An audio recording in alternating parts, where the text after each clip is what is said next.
kung makarating sa'yo kaagad ang kagustuhan ni Major Macan na magkausap kayo. Inaangaan ko katapangan mo. Ganyang katangian ang kailangan ng mga tao rito para hindi sila maapi. Kailangan matuto silang tumutol at lumaban. Meron pang paraan, Cobra. Kailangang masubukan muna natin ang lahat ng paraan para magkaroon ng maayos na solusyon sa mga problema. Armas at bala lang ang kinalamparaan ng mga militar. Kung ganon, mag-uubusan na lang ba kayo ng armas at bala? Sundalo laban sa rebelde? Pilipino laban sa kapwa Pilipino? Posible kayang may manalo? At kung magkaubusan man kayo ng armas at bala, meron pa kayang matirang buhay sa inyo? Hindi ko rin gusto ang mga nangyayari. Maaari lamang ako makapagpasya kung matitiyak ko na ang gagawin ko ay para sa ikabubuti ng lahat ng taong naririto. Kung talagang kapakanan nilang iniisip mo, ito na ang tamang pagkakataon, Cobra. Pag-iisipan ko mga sinabi mo, Melinda. Kapag nakapagpasya na ako, pararating ko sa iyo ang aking kasagutan.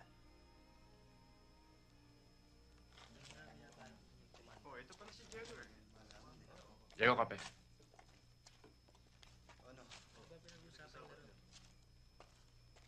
Hindi ko gusto ang binabalak ni Cobra. Bakit? Nalalaso ng isip niya. Babaeng yun. Teresa, anong tinitingnan mo dyan? Sino babaeng kausap ni Cobra? Taga-Barrio Santo Niño yan. Halika na't lilinisan na kita. Halika na. Machas! Sandali lang po, Tiniente. O, sige. Commander, Iparating nyo kay Commander Nakpil, Romulo at Rene na kailangan ko silang makausap. Lumakad na kayo, konting ingat lang. opo, Commander. Sige na. Kailangan malaman ni Magdalena ito.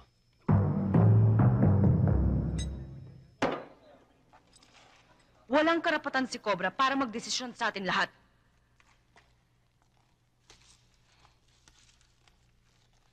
Kailanman hindi ako papayag na magkaroon tayo ng negosasyon sa militar. Sa palagay ko, nasulsulan siya ni Melinda. Sino Melinda? Isang bagong salta sa Barrio Santo Niño. Sa tingin ko, dapat kumilos ka. Napapansin ko na uhuhulog ang loob ni Cobra sa babaeng yon. Isusunod ko siya pagkatapos ng binabala ko. Kampay, Ano yun, Commander? mag-utos ka ng tao para bumaba ng bayan. Ipahanap mo ang Melindang yon at ipasabi mo sa kanya. Tinatanggap na ni Commander Cobra ang alok na pistok ng mga militar. Saan at anong oras? Sa mag-asawang ilog, 2:00 ng hapon, sa Karin. Ganun ba? Iparating ninyo kay Commander Cobra na napakalaking bagay ang gagawin niya para sa mga taga Santo Niño. Asahan mong makakarating. Alis na kami. Tena.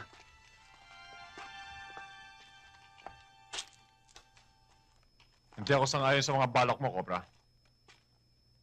Hindi tayo dapat magtiwala sa mga kaaway. Bakit hindi natin subukan? Alamin natin kung ano binabalak nila. Kung para sa ikabubuti ng lahat, ang magiging resulta ng usapang ito, sumasangayon ako sa balak mo, Commander. Nagpapalit ng balat ang ahas. Pero ang militar ay hindi. Ang kaaway ay kaaway. Isang patibong lamang ang inumang nila sa'yo. Kaya ako nga kayo pinulong dito eh. Para malaman ko kung anong opinyon ng bawat isa. Huwag mo sabihin pinanghihinaan ka na ng loob, Cobra. Bakit? Naduduwag ka na ba? Mag-ingat ka sa pananalita mo, Romulo. Sa lahat ng ayoko, yung tinatawag akong duwag. Hindi duwag si Cobra! Matapang siya! Ikaw ang duwag, hambog! Layo niyo yung batang yan! Wala makikialam!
Traidor ka, Cobra. Kinasangkapan mo lang ako sa mga kataksilan mo. Hindi ko alam ang sinasabi mo, Melinda. Sinungaling. Ikaw ang nagpadala ng mensahe. Sino pang maaaring gumawa nun? Maaaring magkaiba kami ng kampo at paniniwala. Pero kahit kailan, hindi ko magagawa yung ibinibintang mo.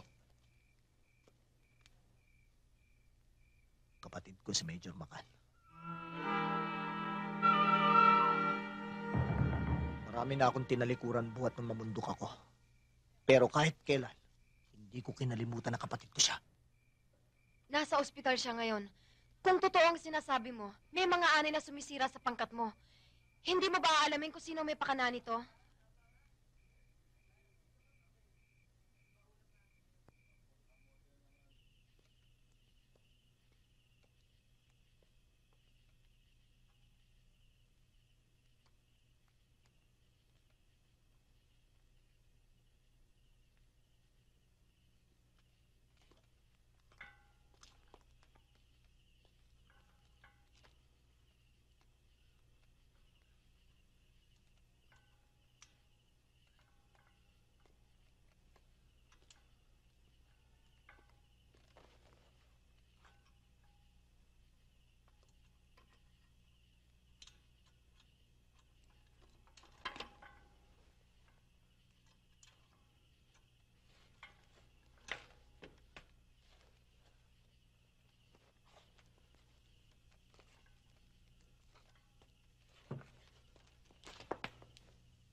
Hanggang dyan ka na lang.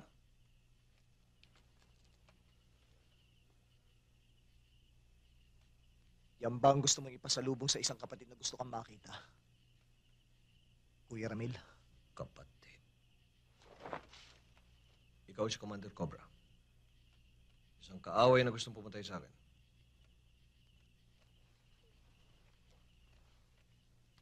Nagpunta ka ba rito para tapusin ako? Hindi. Naparito ako para malaman ko anong kalagayan mo. Gusto ko makatsak na ligtas ka. Ibaba mo baril mo. Gusto ko magpaliwanag.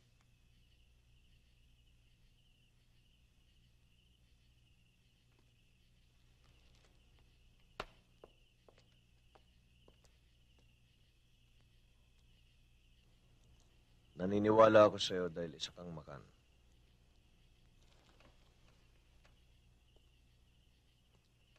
Ronald, tigilan na natin ang walang saysay na labanang ito. Sumuko na kayo. Susuko lamang kami kapag nakita na namin na liwanag na hinihingi namin pagbabago. Matagal na sumila yung liwanag na hinihintay nyo. Ginagawa ng gobyerno ang lahat para matupad ang inyong karaingan. Lupa para sa magsasaka. Trabaho para sa mahihirap, batas na pantay-pantay. Ginagawa? Batas na pantay-pantay? Puro pangako ang mga yan. Ang nakikita ko'y patuloy na pang-aabuso, patuloy na pang-aapi, patuloy na pagyurak sa mahihina ng mga nasa kapangyarihan. Kapag nanatili kayo sa bundok at madilim na gubat, ang liwanag na hinihintay ninyo ay hindi nyo na makikita. Aabutan kayo ng dilim. Gabi na, Commander. Kahit bilang isang kapatid, nakikiusap ako. O kahit bilang isang kapwa Pilipino, samantalayin nyo ang pagkakataon binibigay ng gobyerno. Ilang ulit na kaming umasat na bigo. Ilang pangako na binigay niyo sa mga tao. May nangyari ba? Sawa na kami sa mga pangako. Ayaw na namin umasa sa iba para bumuti ang buhay na mahihirap. Nasa kamay ng tao ang kanilang kinabukasan. At hindi namin isusuko yun. Kahit na kanino. Cobra, nakikiusap ako.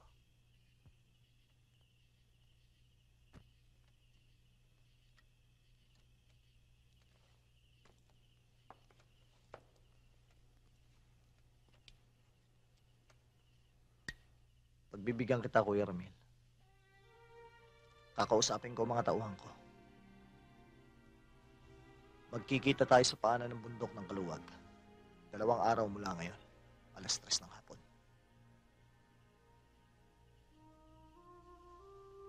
Mag-ingat ka, Ronald.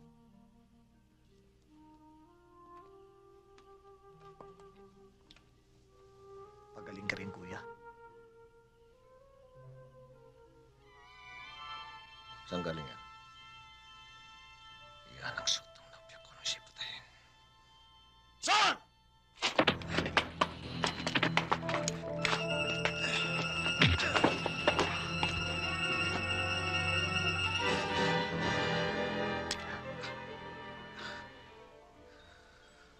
Ako, 10 na mga tauhan ko'y walang kinalaman sa pagkamatay ng nobya mo. Ngayon, kung tinatanggap mo pa rin ang salita na isang makan, Kuya Ramil, paniniwalaan mo ko.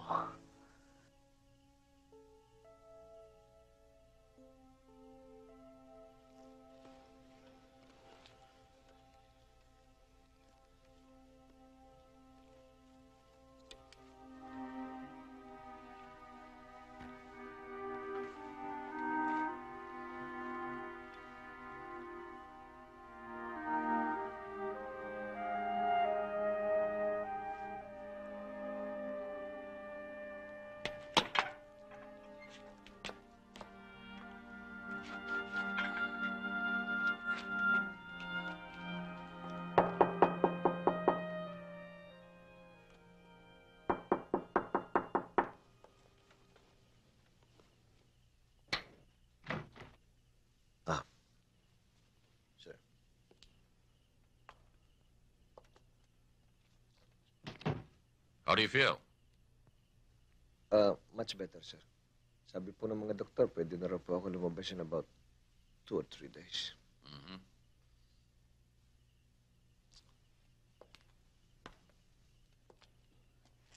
I told you. Your soft approach will never work.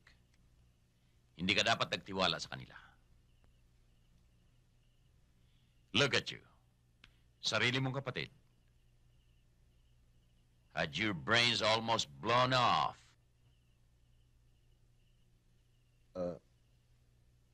Wala po siyang kinalaman sa nangyari, sir. How do you know? He was just here. God! Anong ginawa mo? Nasaan siya? Pinawalan mo? Alam mo ba kung ilang sundalo nang namatay ng dahil sa kanya? I can have you court-martialed for this. Sir, kung may tiwala po kayo sa akin, para maiwasan natin ang patayan, kaya kong pasukuin ang aking kapatid.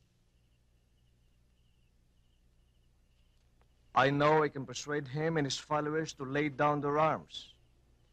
I just need 48 hours, sir.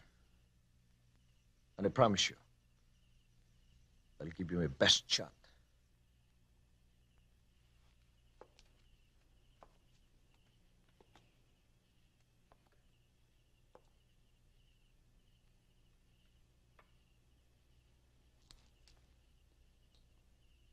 Please, sir.